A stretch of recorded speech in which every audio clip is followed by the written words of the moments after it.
Around 5000 BC, we, Homo sapiens, were genetically modified by space aliens. These aliens first landed where the river Euphrates enters the Persian Gulf.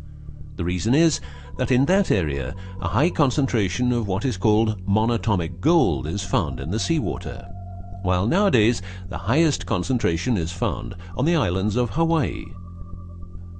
The aliens were members of the Anunnaki Empire and were on a quest to find this metal that is supposed to enhance and repair all bodily functions and stop the body from aging.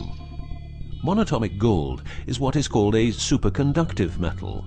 Superconductivity means that if you transport, for example, electricity through a line made of this material, you would not lose any energy as a result of heat dissipation. So if you input 100% of energy, you also output 100% of energy. Now apply this principle to your brain, which is a huge sensitive electrical machine. The monatomic gold makes your neural pathways act like quantum drive superhighways. This means that all your senses will receive input optimally. In turn, these inputs will be processed optimally, and those parts of your brain you don't use will become more active, so enhancing your memory, making you better understand problems, allowing you to sense evil, detecting lies, becoming telepathic, and even being able to time travel in your mind by seeing the past or the future.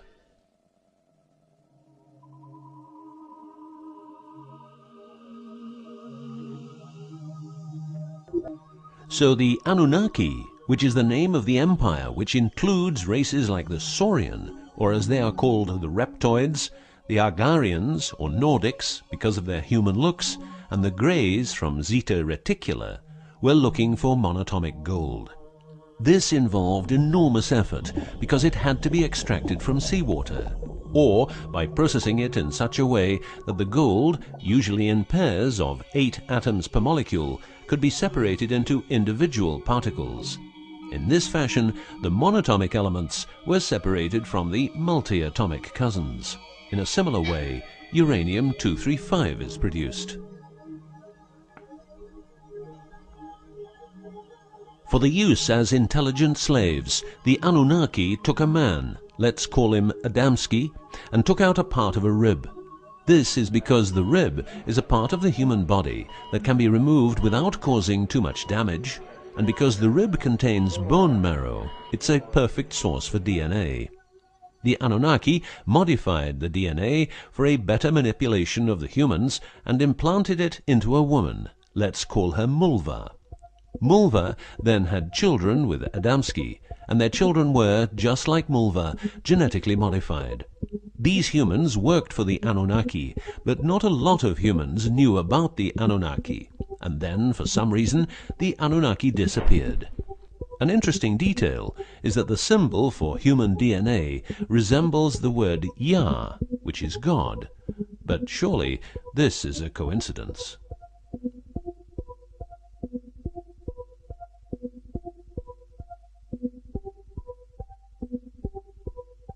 Now, some humans received part of the knowledge of the Anunnaki. The last known humans were the Jewish people who carried the Ark on their journey from Egypt to the Promised Land. Before them, the Ark was in the lands of the Sumerians, Babylonians, and Tibetans. This Ark, not the Ark of Noah, was known to have powers beyond human imagination. It could levitate and deliver the fire of stars, a dangerous firework-like display of power that occurred when the monatomic elements became unstable. To make them stable again, you needed to know certain secrets, and with those secrets you could preserve the Ark and thus its powers. The humans who were close to the secrets of the Ark had long and prosperous lives. The best known was Methuselah, who lived to the age of 950. Wherever the Ark is, the culture thrives, and over the centuries it moved from Jerusalem to Rome to London, and is now supposed to be in the United States of America. The Ark always moves west, and will always keep moving west. From the very beginning, the people who own the Ark have never given it away, and great care is given to preserve the bloodline's purity of the holders of the Ark. Renowned conspiracy theorist David Icke studied the bloodline of George W. Bush. This he traced back all the way to the Sumerians, a people who lived in the southeastern part of what is now known as Iraq, where the river Euphrates meets the Persian Gulf.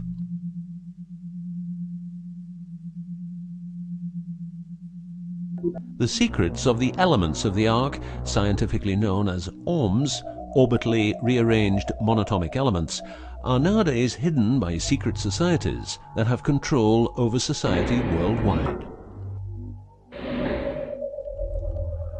The word ORM is the same as the Hebrew word which means the tree of life. ORMs consist of 8 metals. These 8 metals are ruthenium, rhodium, palladium, and silver, known as the light platinum group, and osmium, iridium, platinum, and gold, known as the heavy platinum group. Gestation of these metals in monatomic form prolongs life and enhances and repairs bodily functions. By following what is called a wide-spectrum diet, we can provide our bodies with monatomic superconductive elements. In other words, by eating a lot of grapes, carrots, all blue and dark red fruit and vegetables, and also much other fruit, vegetables, and fish.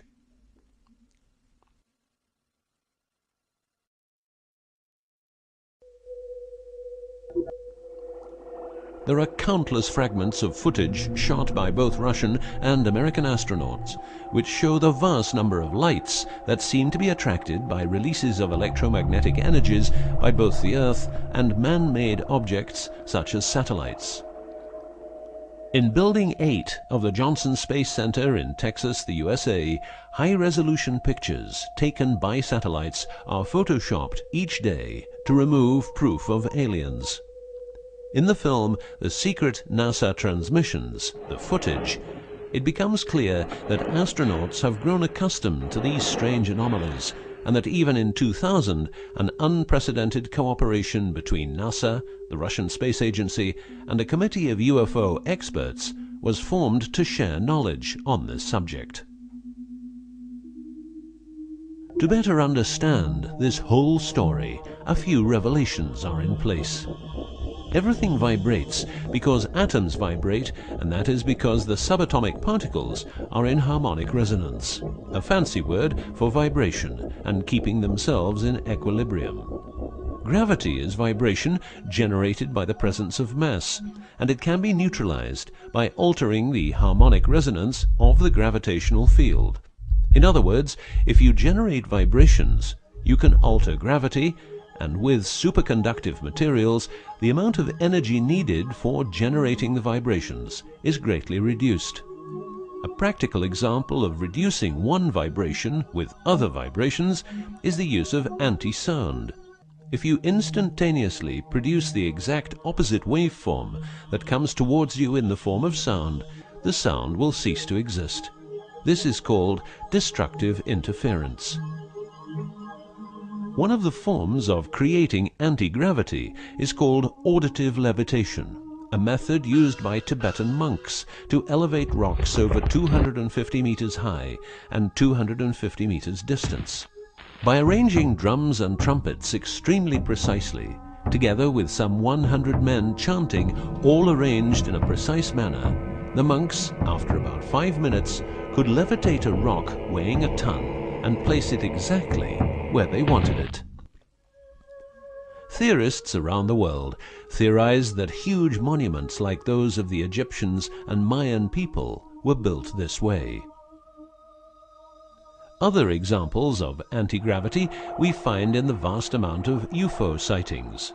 These U.F.O sightings are actually experiments run by governments in their search for anti-gravity propulsion. So, if the technique is known, why don't we all transport using anti-gravity propulsion? For each year of technological advance, the military advances 44 years. All science is merely a means to an end. The means is knowledge. The end is control. Who will be the beneficiary? What do they want? What they want is control. The establishment of a global economy which is totally predictable and can be manipulated in every sense. Ein Volk, ein Reich. Ein Führer. What I am saying is that the vast majority of people is being controlled by the established upper class. I know this is like the plot of a bad movie, but stay with me for a minute. Anti-gravity exists. The ability for everyone to be a genius exists. Aliens exist, and much more efficient ways of producing energy exist. For example, the mighty engine, which produces the same amount of energy as a normal engine, but only using 5% of the fuel a normal engine uses. Or the PAP engine, which without fuel, only driven by the power of zero-point energy and a small amount of noble gases, can deliver 500 horsepower for a period of 10 years. Or the Maternita machine of the Maternita commune, which has delivered 3 to 4 kilowatts out of thin air for the last 20 years. What would be the consequences for the upper class if they lose their monopolistic knowledge? What would happen to them if people would know about the secrets they're holding for us? If I don't need any more gasoline, what would happen? If I don't need any more electricity or gas, what would happen? If I don't need any more medicines from the pharmaceutical industry, what would happen? In order to ensure their powers, the upper class, some call them the Illuminati, handles a strict agenda. The agenda has the aim to prepare the world for world domination, beginning in the US and Europe. According to conspiracy theorists around the world, this is what they are doing as preparation. By the way, these people are extremely smart and fanatic, extremely rich, and they have tried it before. Then they were called the Nazis.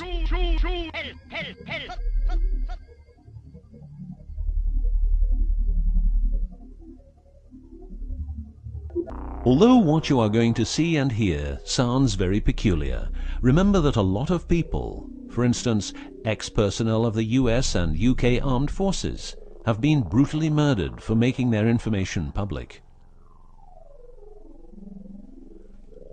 Let's begin with 9/11, but first a little history. What the Second World War did for the US is that it gave the country such an economic lead that it could easily grow more comfortable in its already powerful role.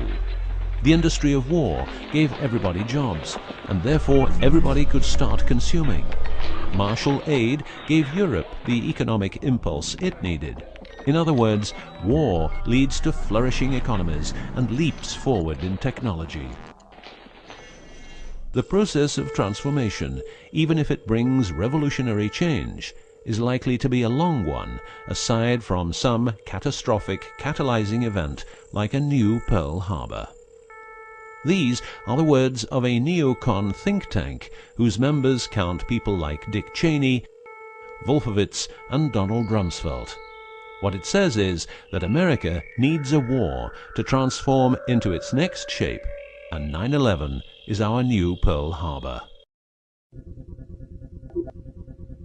In the manipulation of people, one of the strongest weapons is to make people believe someone else did it.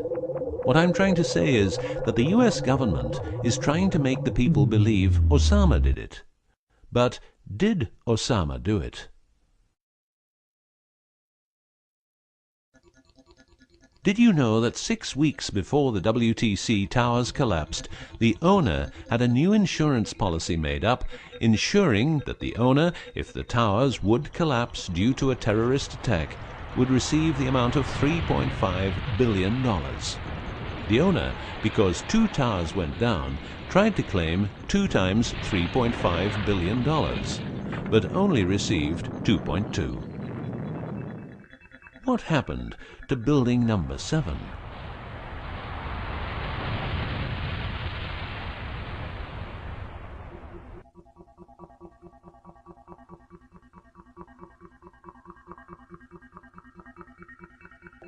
In order to control people who can be a hazard to the bad guys have control of a number of tools. One of these tools is the remotely operated electromagnetic frequency weapon. These use microwave, ELF, extremely low frequencies, and acoustic frequencies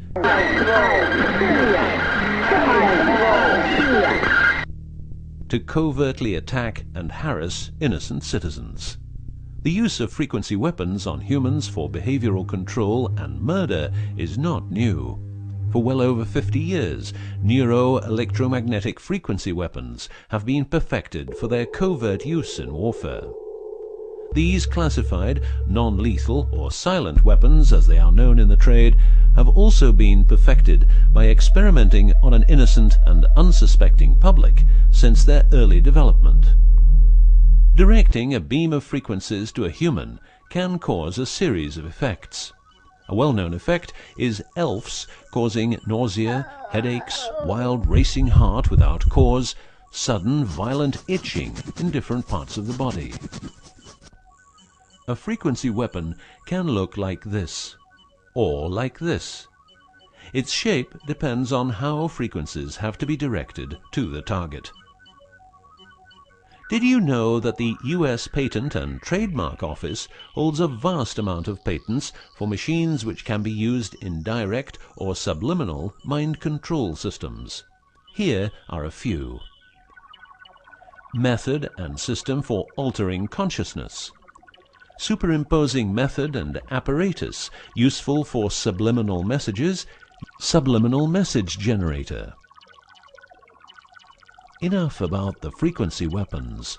Check this link to learn more.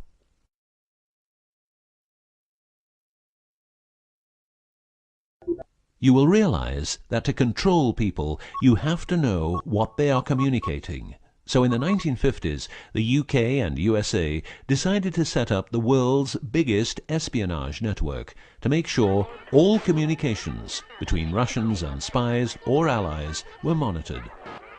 This system has continuously been updated since the day it became operational.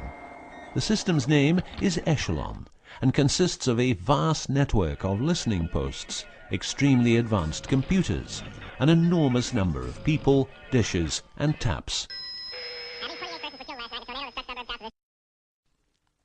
Echelon's computers capture every communication via Internet, GSM, UMTS, landlines, TV and radio broadcasts, satellite communications, private, military, and diplomatic, and listens to every word. The computers work with a list of keywords, and when a message contains one or more keywords, the message is directed to a specialist who examines the message. If it is suspicious, further action may be taken. Echelon centres are around the world, but here are the best-known locations.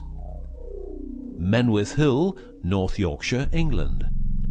HARP, Remote Mind Control Computer Centre, Alaska. Pine Gap, near Alice Springs, Northern Territory, Australia. Pine Gap has a complex of radomes, a huge computer room, and about 20 support buildings. The signals analysis section of the computer room is staffed exclusively by CIA and NSA analysts. Within the USA, Australia, and the UK, the NSA can plug into every telephone call and message entering, leaving, or transiting the country. The NSA is also constructing a network of towers up to 500 feet high, each tower at a distance of 200 miles from each other and stretching from the east to the west of the US. The network is called GWEN, Ground Wave Emergency Network. This network transmits very low frequencies combined with ultra-high frequencies and is used in case the communication systems in the US are rendered useless because of a nuclear attack. Coincidentally, the frequencies of GWEN coincide with the frequencies being used by frequency weapons. Also coincidental is the fact that mobile telephone systems like GSM and UMTS also operate in the same frequency areas as some frequency weapons. To further prepare for global domination, the secret US government, led by the corrupt holders of the Ark, also known as the Illuminati, or the New Global Union, or the New World Order, or just plain Nazis using the Eye of Lucifer as their symbol, has started building since the 1940s large underground bases with every commodity you can think of. These bases are basically large cities underground, connected by high-speed magneto-leviton trains that have speeds up to Mach 2. According to Phil Schneider, the black budget is a secret budget that garners 25% of the gross national product of the United States. The black budget currently consumes trillions of dollars per year.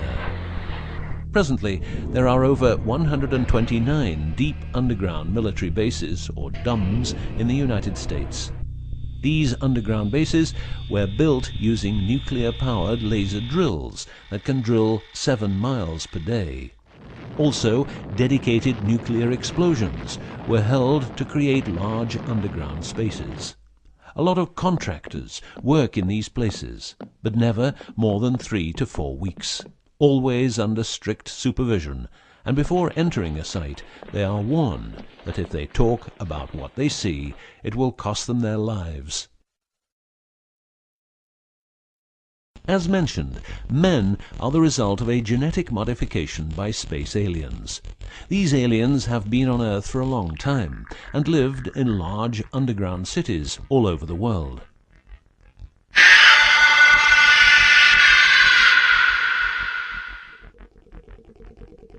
Collaboration with modern governments began as early as 1933 with the Bavarian Illuminati and Thule secret societies, and this collaboration was brought into America via the CIA, which was established with the help of American Nazi agents as well as European Nazis who were brought into America through Project Paperclip and other operations. It was agreed that the aliens and the upper-class secret government would help each other, as agreed in the 1954 Greada Treaty. By 1979, the aliens didn't respect the treaty at all, and it was in this year when, at Dulce Air Force Base, a huge underground base was being built, and during excavation, an underground alien city was discovered. There are several species of aliens working with the U.S. at the Underground 7 level facility at the Alien U.S. Government Biogenetic Research Base in Dulce, New Mexico. The reason they help the U.S. government is because the aliens need space here on Earth for conducting experiments on humans and storing humans in suspended states for reasons unknown. In exchange, the aliens give the U.S. government technology. Examples of these technologies are stealth aircraft, anti-gravity propulsion, genetic research, quantum technologies, computer technology, biological warfare, medicine, GSM, etc. The greatest weapon the devil has is the disbelief people have in him. The devil represents evil, and those who want to dominate are the evil ones because they keep their knowledge from saving lives and improving the world. Instead, the evil ones will make the people more docile and stupid, using more tricks in order to achieve their goal, which is world and universal domination. The story of the aliens seems so unreal that, like the devil, it is subject to ignorance and ridicule, and that is its greatest weapon. In the past and present, the evil ones have tried a number of methods and products to manipulate people. AIDS, invented by a laboratory in Chicago, Illinois in 1972. It was a biological weapon to be used against the people of the United States. Second, the U.S. government has a Tesla device to generate earthquakes. NASA only landed on the moon once. Almost 90% of drugs trafficking is organized by the biggest secret services in the world, like CIA, NSA, MI5, MI6, and so on. Since the US is in Afghanistan, poppy production has reached an all-time high, and never has there been so much heroin on the market. People who don't need drugs needn't worry. Their needs are covered by the pharmaceutical industry. The global warming story is a hoax. The Earth is warming up, but not as a result of CO2 produced by man, but because the cycle of the Earth is just like it is. Remember that 10,000 years ago, the whole northern part of the world was covered in ice. It's what we call an ice age. The Ark, in its recent form, started its journey in the deserts of Egypt and was carried to the Holy Land by the Jewish people. In Jerusalem, the Ark started its journey around the world heading west. Everywhere the Ark has been, one or more obelisks are erected as a symbol of establishment. In the future, the Ark will travel to China, Russia, Iran, until it reaches Jerusalem again, which means the whole world will be under the influence of Lucifer's eye. That will be the moment the Anunnaki Empire will settle and rule Earth uncovertly. On many important sites in the world, buildings carrying symbols of Lucifer's return are common. The best-known example is the Pentagon, which suggests a pentagram referring to the Jewish symbolism and the symbolism of the Ark. Another example is the Israeli High Court. It's a building with dozens of satanic and secret symbols. Like the eye of Lucifer, an inverted cross you can walk on, its numerical anomalies. It was built in exactly 750 days. Used exactly 250,000 stones, all hand-laid, and was funded by the Rothschilds, the founders of the central banks and the World Bank. These buildings celebrate the coming of and will serve as headquarters for the evil ones. From here, every communication will be monitored. The underground cities will then be used as detention camps, where the bodies of resistance people will be converted into soulless zombies. The army of the NWO and its intelligence agencies will be able to track and trace everybody on Earth and influence their opinions or simply dispose of them. Socially, everybody will be watched by their neighbors and friends and mobbed if they have different opinions. The rich, richer and smarter, the poor, poorer and dumber, will support the pyramid with Lucifer's eye on top, as it has always been. This will be the future, and the future is now.